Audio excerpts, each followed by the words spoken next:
Bom dia, meus amigos. Paz do Senhor, amém? Vamos nos colocar de pé para essa manhã rendermos juntos graças ao Senhor, cultuarmos a Deus. Você já deu um bom dia para o nosso lado? Você já viu ele? Bom dia, como está? Vamos juntos, comunidade, adorar o nosso Deus, amém? Você pode fechar os seus olhos? Pai, nós estamos aqui em Sua presença com um único objetivo, Pai, com um objetivo, Pai, que é Te contemplar, Senhor, que é entregar a nossa honra, entregar a glória, Pai, totalmente a Ti. Pai, que possamos coletivamente agradecer o Seu nome nesse lugar. Pai, que possamos hoje prestar um verdadeiro culto em espírito e em verdade a Ti, Pai, que a nossa adoração seja a Ti como um cheiro suave, Senhor. Nós agradecemos porque podemos estar aqui nessa manhã com nossos irmãos, celebrando a Sua presença, Pai. Muito obrigado, porque o Senhor tem feito grandes coisas em nosso meio. Em nome de Jesus. Amém.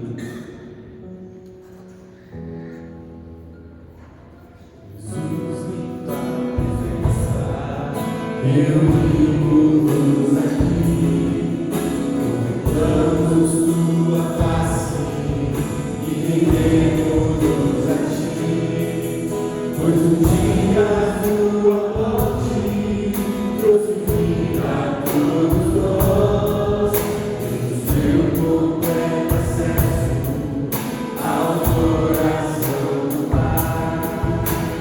Não me separava, já não separa mais. A luz outrora apagada, agora brilha e cada dia brilha mais. Só pra Te adorar, mas é isso e fazer.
nós.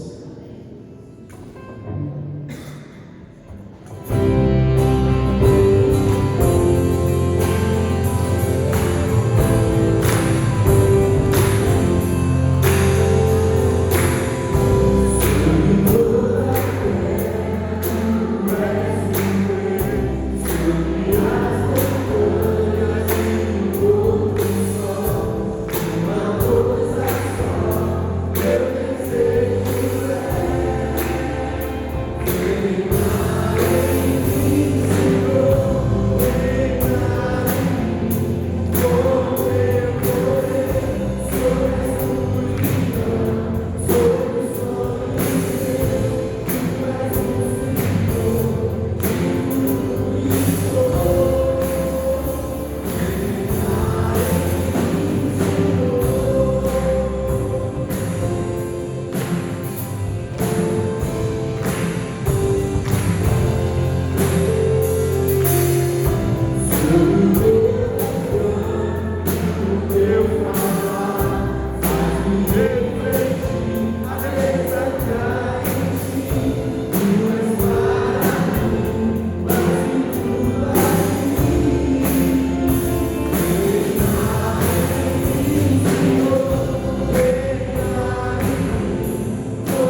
cuida de nós, um Deus que está no céu olhando por nós, cuidando de nós, mas um Deus também que é presente conosco dia após dia. Senhor, nós confiamos na Sua soberania, nós confiamos na Sua bondade, nós declaramos que sabemos que o Senhor é um Deus confiável, que podemos render todas as coisas em Suas mãos. E hoje eu peço que o Teu Espírito, Pai, seja derramado sobre nós, que entendamos, Senhor, o poder de entregar tudo em Suas mãos, porque sabemos, Pai, que a Sua vontade é boa, perfeita e ainda por cima é agradável a nós. Muito obrigado, Pai, em nome de Jesus. Amém. Amém. Pode se sentar, meu amigo.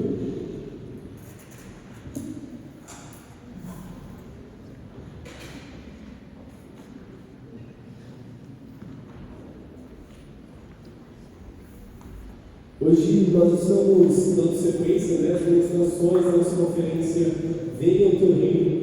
E para você que não conhece o meu nome é Gessé, para você que conhece o meu nome é Gessé, e Gessé Lael também eu sei, desculpa o nome é Gessé Lael, continua sendo Gessé Lael. Nós estamos aqui com meus amigos Marcelo Cascão, Angiane, Vivian Barroco. Nós estamos lá na Desescola School, nós trabalhamos lá em Campo Integral. A Desescola School é uma escola de preparação missional, preparação ministerial com foco missionário. Então, nosso objetivo é preparar jovens para trabalhar e cumprir a grande comissão, seja por meio da igreja, seja por meio do mercado de trabalho, seja indo a outra nação, seja voltando para a sua comunidade local e exercendo ministério, a vocação lá. E o nosso intuito é formar jovens para trabalhar na grande comissão. Então, nós estamos aqui, já bem nos contou, mas estamos aqui compartilhando com vocês um pouco sobre esse tema. Venha o Teu Reino. E eu queria começar com vocês, 1 Coríntios 15, nós vamos ler do 50 em diante.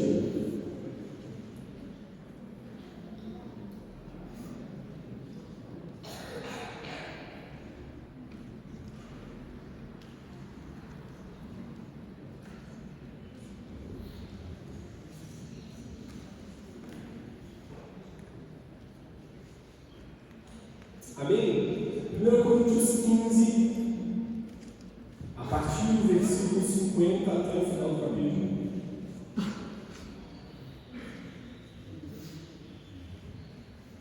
Vai dizer o seguinte: irmãos, eu lhes declaro que carne e sangue não podem herdar o reino de Deus, nem o que é perecível pode herdar o imperecível.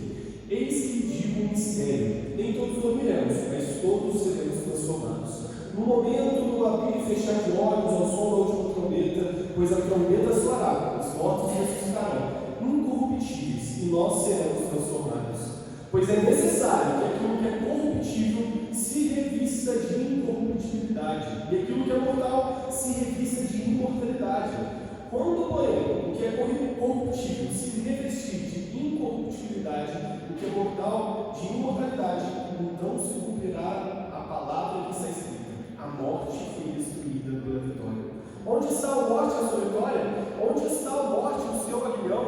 O aguilhão da morte é o pecado, e a força do pecado é a lei. Mas a graça de Deus que nos dá vitória por meio do nosso Senhor Jesus Cristo. Portanto, meus amados irmãos, mantenham-se firmes e que nada nos abale. Sejam sempre dedicados à obra do Senhor, pois vocês sabem que no Senhor o trabalho de vocês não será inútil. 1 Coríntios 15 é um capítulo extremamente significativo no Novo Testamento. Nele, Paulo está escrevendo aquela comunidade de Corinto e ele vai relembrando todo o Evangelho. Ele começa o capítulo dizendo assim: irmãos, eu quero lembrar-lhes o Evangelho que lhes preguei, o qual vocês receberam e no qual são firmes. Por meio deste Evangelho, vocês são salvos, desde que se apeguem firmemente à palavra que eu preguei. Caso contrário, vocês têm crido em vão. Ele começa com um forte alerta.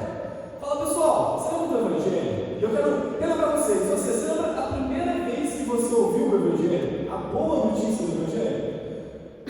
Paulo chega àquela comunidade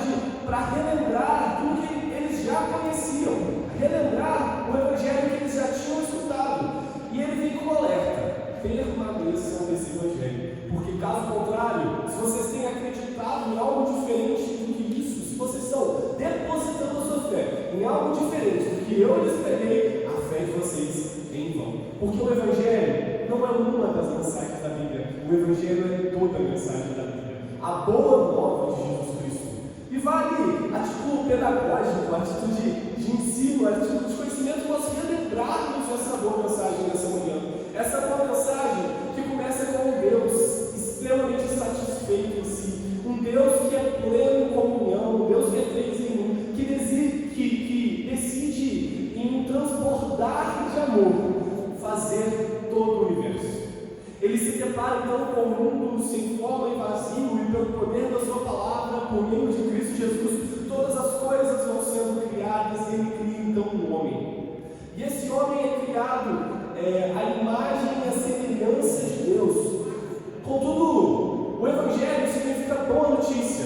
Só que a boa notícia só existe porque primeiro existiu uma notícia muito ruim. Esse homem criado, esse homem feito à imagem e semelhança de Deus, que foi feito para viver em comunhão e adorar a Deus, se rebelou contra ele. E agora a ira do Senhor estava sobre ele. Jesus, quando veio nos livrar, ele não veio nos livrar de outra coisa a não ser da própria ira de Deus.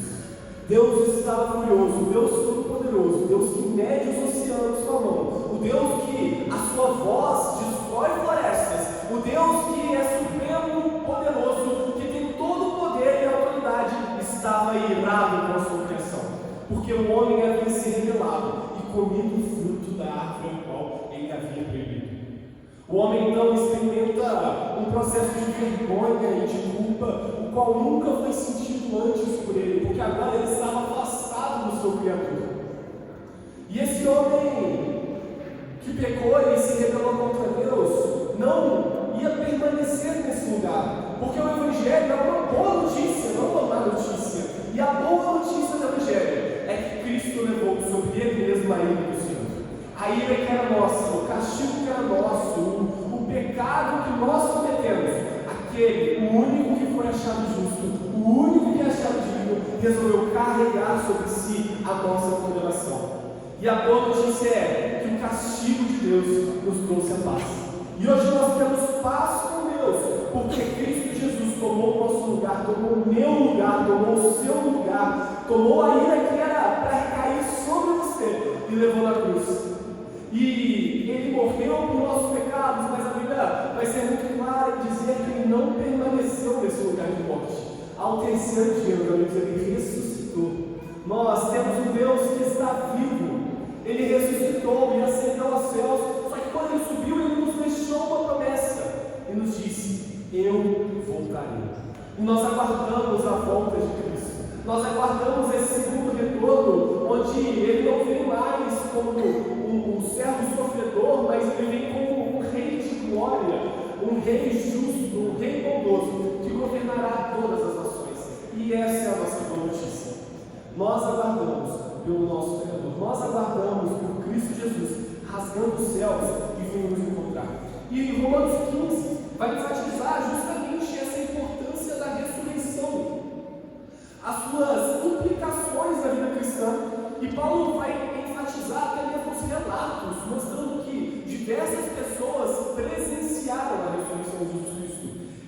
Tanto o grupo de discípulos como 500 testemunhas, todos presenciaram o Cristo ressurreto. E ele vai afirmar, Paulo, nesse capítulo, que assim como Cristo ressuscitou, nós também ressuscitaremos imperecíveis. E os nossos atuais corpos terrenos serão transformados e revestidos de incorruptibilidade em corpos imortais. Irmãos, nós estamos na Terra com um vislumbre de algo que ainda não vivemos plenamente, porque estamos presos em corpos contaminados com a maldade do pecado, em corpos que são afetados pelas consequências da nossa desobediência contra Deus. E nós aguardamos, porque cremos que assim como Cristo morreu, nós morreremos, mas assim como Ele ressuscitou, se nós morremos com Ele, nós ressuscitaremos com Ele. E nossa bendita esperança é essa. E Paulo, nesse capítulo, termina dizendo o seguinte: O último versículo, vamos ler juntos? Sejam sempre dedicados à obra do Senhor, pois vocês sabem que no Senhor o trabalho de vocês não é inútil. Então Paulo vem lembrando todo o Evangelho, vem falando da ressurreição, vem nos lembrando da bendita esperança. E ele finaliza esse capítulo dizendo: olha, permaneçam firmes, porque o trabalho de vocês não é inútil. E hoje é justamente sobre isso que eu quero compartilhar com vocês, nessa mensagem que tem como título que em Cristo o nosso trabalho não é em vão. Você pode virar para o seu irmão e dizer isso? Fala, meu irmão, em Cristo o nosso trabalho não é em vão. Vira lá para frente, fala assim, para frente. Em Cristo o nosso trabalho não é em vão. Muitas vezes nós temos uma concepção equivocada de trabalho. E eu queria convidar você a entender trabalho como tudo que nós empregamos. Você hoje que trabalha, por exemplo, que é médica, o trabalho dela é ser médica. A Kézia é biomédica, trabalha em laboratório, trabalha dela, o Marcelo Cascão é computador. Você, o Lucas é um estudante, você está estudando na Lucas. Você que está na escola, a sua profissão, o seu trabalho é estudar. O serviço que você opera dentro de casa, você que está em casa cuidando dos seus filhos, você filho que auxilia os seus pais, tudo que você faz em casa é um trabalho.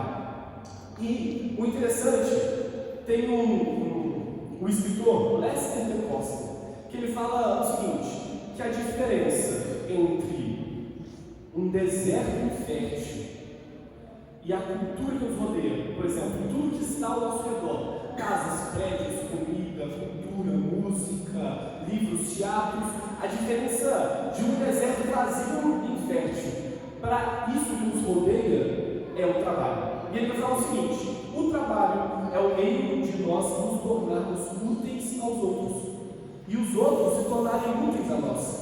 Nós plantamos com o nosso trabalho, Deus dá crescimento para a purificação da raça humana. Observe, a cadeira que você descansa, você poderia fazê-la por conta própria? Como você conseguiria, digamos, a madeira? Derrubaria uma árvore, mas só depois de fabricar as ferramentas para isso, e montar um tipo de veículo para arrastar a árvore, e construir uma serraria para preparar a madeira, e abrir estradas para ir de um lugar a outro, não é? Resumindo, precisaria de uma ou duas vidas para fabricar uma cadeira. Se nós trabalhássemos não somente 40 horas semanais, mas 140 horas, não realizaríamos nenhuma fração de todos os bens e serviços que temos à nossa disposição. Nosso salário nos compra muito mais do que conseguimos fabricar com o tempo que levamos para ganhar o salário. Rende muito além do que menos esforços colocamos em nossos empregos. Imaginemos que todo mundo pedisse as contas do trabalho hoje mesmo. O que aconteceria? A vida civilizada desapareceria imediatamente. Os mantimentos sumiriam, supermercados, a gasolina secaria nas bombas, as ruas não seriam mais patrulhadas e os incêndios consumiriam tudo. Os meios de comunicação e o transporte deixariam de existir e o serviço público chegaria ao fim. Os sobreviventes, se houvessem, se juntariam logo ao redor de fogueiras, dormindo em cavernas e vestindo-se de pele de animais. A diferença entre o deserto e a cultura é simples: o trabalho. Então, hoje você veio para a igreja, eu acredito que você despertou. Não sei se você despertou sozinho ou se você precisou do seu celular tocar no despertador para você tocar. Você se assentou numa mesa que você não construiu e comeu um pão que muito provavelmente não foi você que fez. De trigos aos quais não foi você que semeou. E você veio para a igreja, seja a pé com suas roupas que não foi você que fez, em um carro que você não construiu, para se assentar em uma igreja com cadeiras que você não fez, escutando em um microfone e em caixas de sons que nós não fizemos. Tudo ao nosso redor é permeado pelo trabalho de outras pessoas. E nós muitas vezes tendemos a desacreditar e desvalorizar o que fazemos no nosso dia a dia, no nosso trabalho, por acreditar que o que fazemos não é importante. Porque acreditamos que nosso trabalho é passageiro e um castigo aqui na terra. E talvez não exista melhor jeito de amar ao próximo. Seja você um guarda de trânsito, seja você um pastor, seja você um engenheiro, um zelador, não exista uma melhor forma de amar alguém do do que realizar o seu trabalho bem feito, do que realizar o seu trabalho com excelência. E nós cristãos muitas vezes temos dificuldade de olhar para o trabalho como algo sendo de Deus. Nós já temos um certo impulso de dividirmos as coisas. Por exemplo, nós temos a música cristã e a música não cristã, como se todas as músicas cristãs fossem boas e todas as músicas não cristãs fossem ruins. Nós temos os livros cristãos e os livros não cristãos. Meus amigos, eu li ano passado um livro cristão tão ruim que eu falei, não é possível. Não é possível que foi Cristo que inspirou isso. Tem que estar cheio de coisa errada. O que é isso? Então, quando nós separamos isso, nós temos dois pacotes que não se misturam. E falamos, tudo que nós fazemos aqui é de Cristo e o que fazemos aqui não é de Cristo. E nós fazemos a mesma coisa com o nosso trabalho. O que fazemos na igreja, quando pregamos, quando cantamos, quando limpamos a igreja, quando servimos uma marmita para quem tem fome, quando fazemos a capelania no hospital. Esse é o trabalho de Deus. Agora, quando eu acordo 8 horas da manhã para ir ser caixa do supermercado, isso não é o trabalho de Deus. Quando eu estou lá discipulando, quando eu estou evangelizando, isso é o trabalho de Deus. Mas quando eu chego para abrir meu computador e digitar planilhas, isso não é o trabalho de Deus. Quando eu estou fazendo a comida para meus filhos, isso não é o trabalho de Deus, é só trabalho. Como se existisse uma forma de separar o indivíduo em dois. Aquele que vive as coisas de Deus e aquele que só vive as coisas do trabalho. E nós precisamos entender que não existe uma divisão do que fazemos para Deus. Mas se essa é a nossa visão, pode ser que muitas das vezes nós não estamos tendo discernimento de Deus dentro do nosso trabalho. Nós não estamos tendo discernimento da presença de Deus e da missão de Deus por meio do que a gente faça, independente de qual seja a profissão que você leve, porque todas em si, todas as profissões que são retas, justas aos olhos do Senhor, são dignas e importantes. Imagine, por exemplo, se a partir de hoje todos os garis parassem de trabalhar. O que aconteceria com a saúde pública? Provavelmente doenças que não tínhamos voltariam a ter. Provavelmente nós teríamos pela cidade um cheiro aterrorizador. Nós viveríamos passando pelas ruas, vendo bichos, baratas, ratos que contaminariam com várias doenças, até mesmo erradicadas. Então, todo trabalho que é digno da palavra do Senhor, ele é importante. E nós precisamos entender que esse pensamento de separar as coisas, de queremos levar uma vida de Deus, uma vida normal, acaba contaminando até mesmo o nosso senso de eternidade. Contamina como nós vemos o nosso futuro. Quando eu pergunto para você, quando tudo acabar, na eternidade, o que você vai fazer? Pensa consigo. Se você fechar os olhos agora e imaginar, beleza, Jesus voltou, restaurou as coisas, e agora? O que eu faço? Quantos de nós muitas vezes temos em nossa mente a gente deitado numa rede? Uma rede não, uma nuvem. Deitado numa nuvem, com um anjo nos abalando, e o outro anjo servindo cachos de uva em nossa boca. Uma ideia de eterno ócio, uma ideia de descanso no sentido de não fazer nada eternamente. Quando a Bíblia nos mostra que o trabalho não é um mal necessário que nós fazemos hoje, que o trabalho não é algo ruim, e nós precisamos reconstruir a nossa visão sobre o que é o trabalho. E vai falar o seguinte: a Bíblia, como nós falamos, Paulo cita a narrativa do Evangelho, e eu gostaria que nessa manhã nós olhássemos o trabalho com a cosmovisão do Evangelho, com o olhar do Evangelho de Deus. Nós sabemos que desde a criação o trabalho já existia. Abre sua Bíblia em Gênesis 2, 1 ao 3.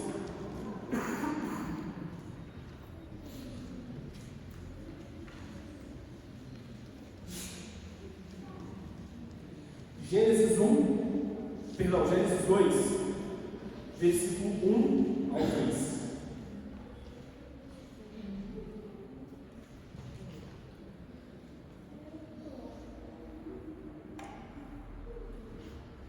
A palavra do Senhor vai dizer o seguinte: assim foram concluídos os céus e a terra, e tudo que neles há.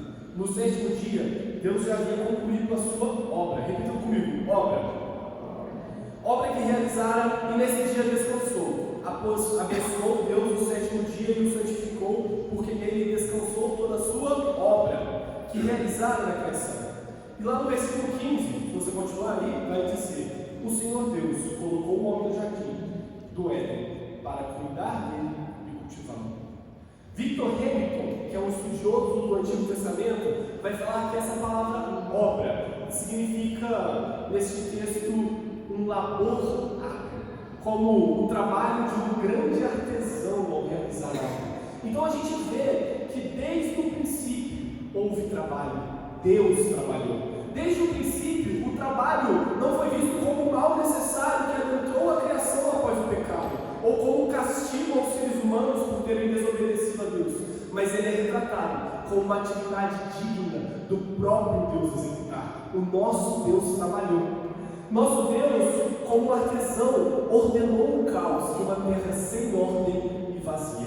E esse mesmo Deus, que não precisava criar o mundo, ele não está trabalhando porque ele precisa criar algo. Ele não está trabalhando porque ele precisava buscar um propósito para a sua vida. Ele não estava trabalhando porque ele estava insatisfeito ou porque ele precisava de um salário. Ele estava trabalhando por prazer e alegria. Ele estava trabalhando por amor. De tanto que o versículo continua falando que Deus criava algo. Gênesis diz que Deus criava algo. Ele se afastava e olhava e falava: nossa, isso é muito bom. Ele criava os animais, ele se afastava e falava: nossa, isso é muito bom. Então, quando Deus criava as coisas, ele conseguia contemplar a beleza e se alegrava na sua criação. E ao sétimo dia, Deus não precisava descansar, mas ele tirou um tempo para contemplar a sua obra e ver quão boa ela ficou. Deus trabalhava por alegria, o trabalho era frutífero, o trabalho era extremamente prazeroso. Então, desde o princípio, o trabalho não veio como uma ideia negativa. E Deus não trabalhou somente fazendo a criação, como Deus trabalhou cultivando o jardim, para que o homem pudesse trabalhar também. Deus trabalhou para criar o homem e trabalhou para sustentar esse homem. E agora o papel daquele homem colocado no jardim é que ele desse continuidade ao trabalho do Senhor, que ele desse continuidade ao que Deus estava fazendo. E Gênesis 1:28, ele diz o seguinte: Deus os abençoou e lhes disse: sejam férteis e multipliquem-se, encham a terra e subjuguem a terra. O verbo sujeitar ou subjugar nesse texto mostra que, embora tudo que Deus criou fosse bom, ainda havia muito a ser desenvolvido dentro da criação. Deus criou a criação com potencial para ser explorado pelo homem. O homem agora tinha recursos para explorar o seu trabalho, para descobrir como fazer daquela criação ainda mais frutífera, como fazer daquela criação ainda mais benéfica. Então o trabalho do homem era físico de cultivar o jardim, mas Deus também deu para o homem um trabalho intelectual. Ele criou todos os animais e disse: olha, agora você vai criar um nome para cada animal. Pensa, Deus já poderia ter feito todos eles com nome. Deus poderia já ter feito: ó, esse aqui vai chamar peixe, esse daqui vai chamar tartaruga. Mas não, Deus criou e falou: homem, agora você dá um nome para eles. Porque parte de ser imagem e semelhança de um Deus Criador é que nós também somos criativos, que nós também somos chamados para criar junto com Ele. Deus criou a partir do nada e com o poder de sua voz, mas nós, por meio da criação que Ele já fez, somos chamados também para criar com responsabilidade pela natureza, criar com consciência do nosso irmão, chamado para criar e desenvolver esse jardim, tendo em vista os valores que Ele nos ensinou. Só que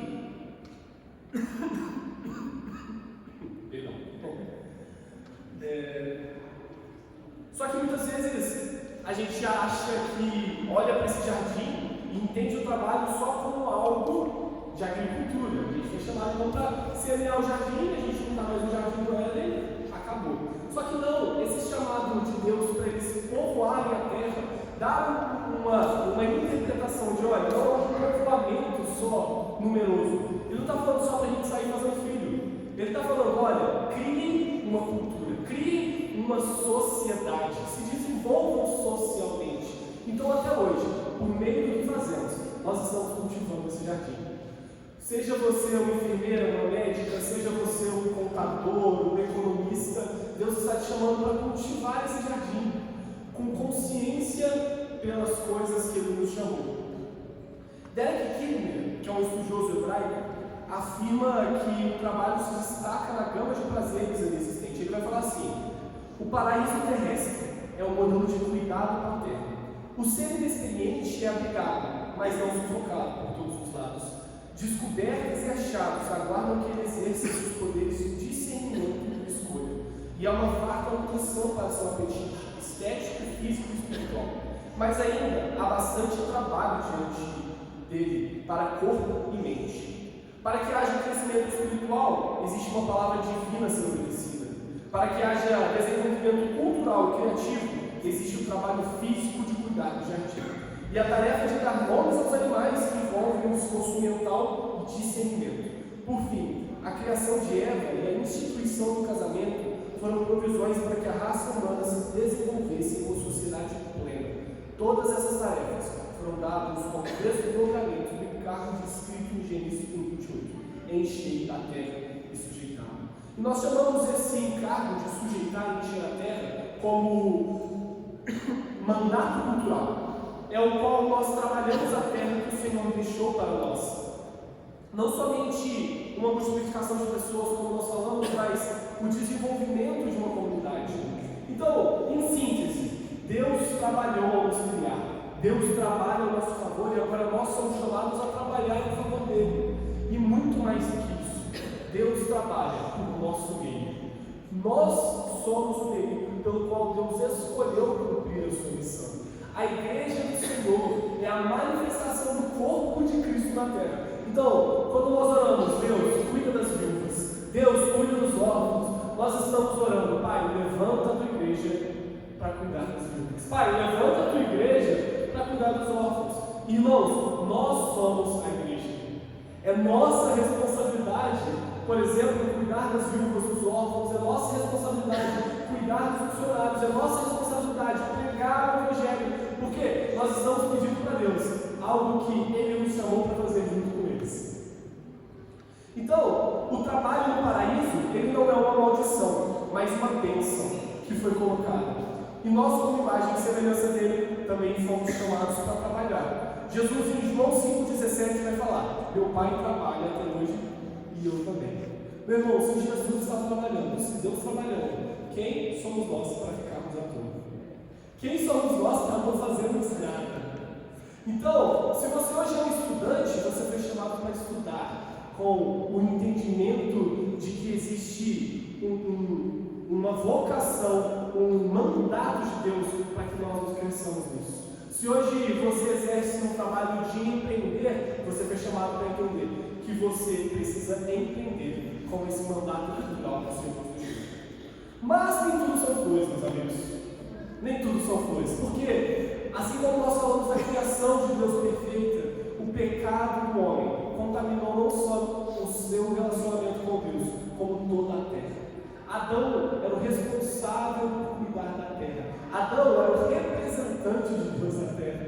Adão pecou e contaminou junto com ele toda a criação. Em Gênesis 3, do 16 ao 18, vamos abrir junto esse versículo?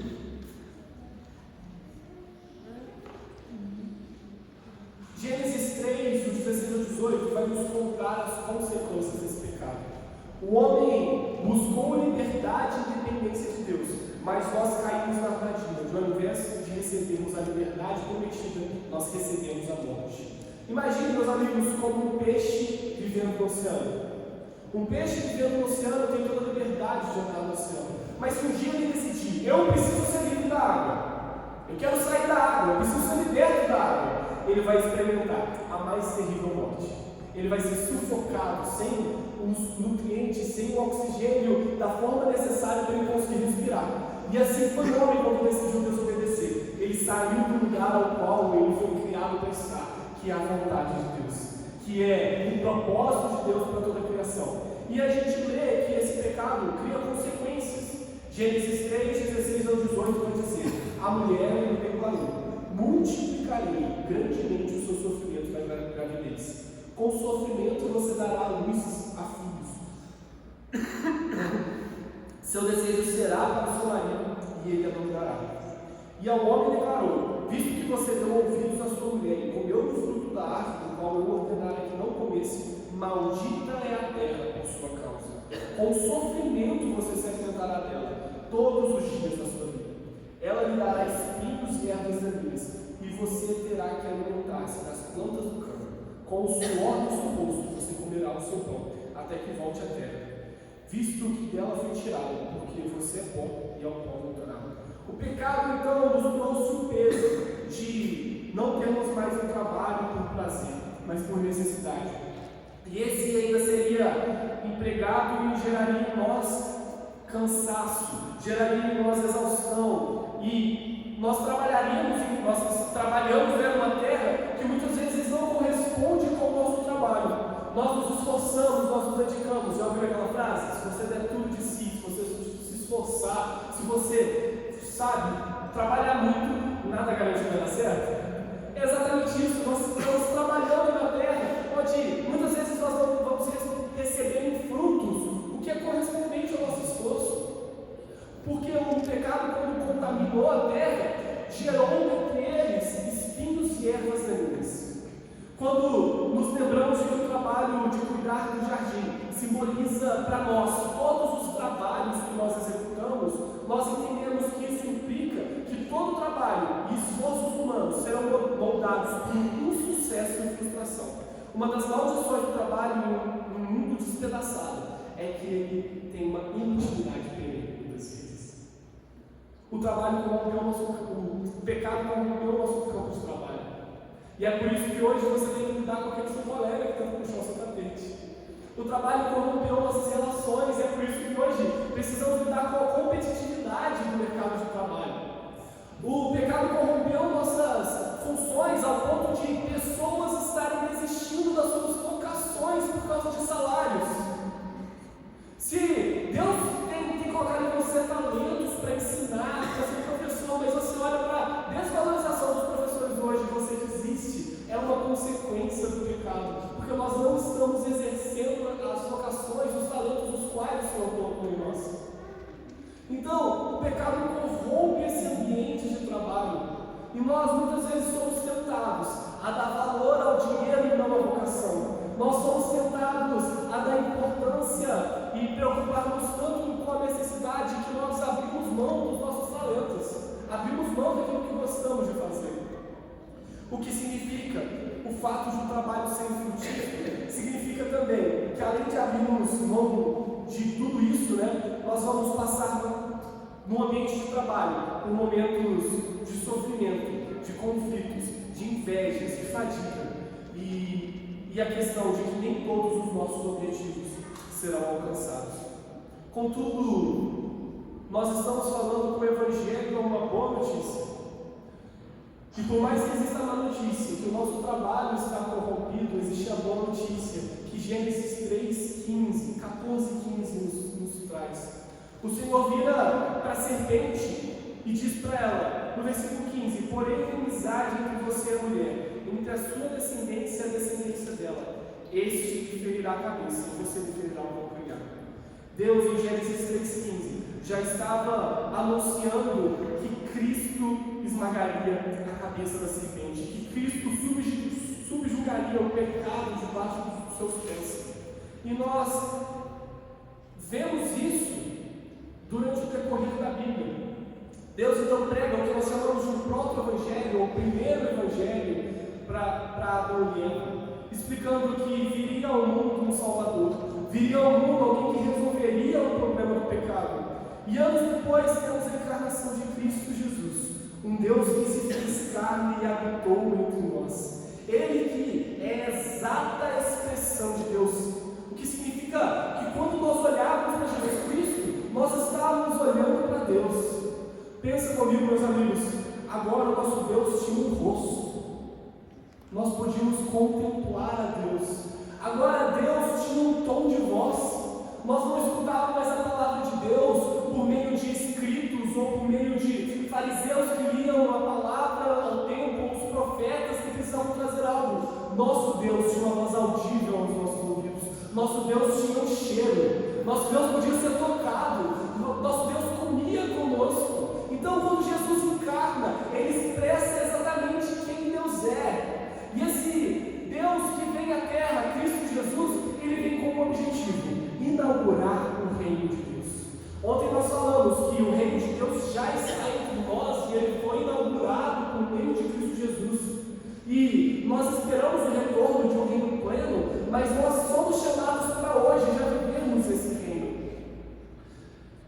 E Deus, esse Deus encarnado, escolhe redimir toda a criação. Então na cruz ele carrega o peso da ira de Deus. E nós não vivemos mais com a mentalidade do pecado, mas com uma nova maneira de pensar que vem de Cristo. E isso, meus amigos, afeta todas as áreas da nossa vida, inclusive o trabalho. Então, nossa visão do trabalho não pode ser voltada apenas nessa era passageira, porque nós vivemos em prol de um reino que já está entre nós, mas que está vindo.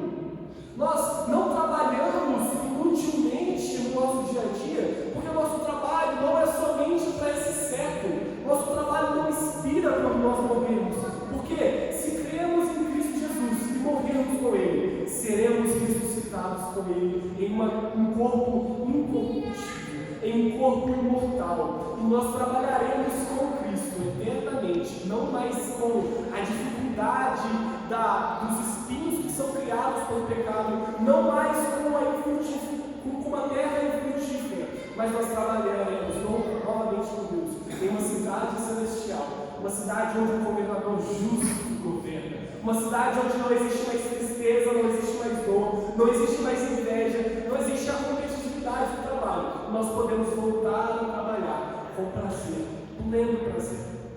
Mas enquanto isso não chega, nós precisamos olhar de uma maneira diferente do nosso trabalho.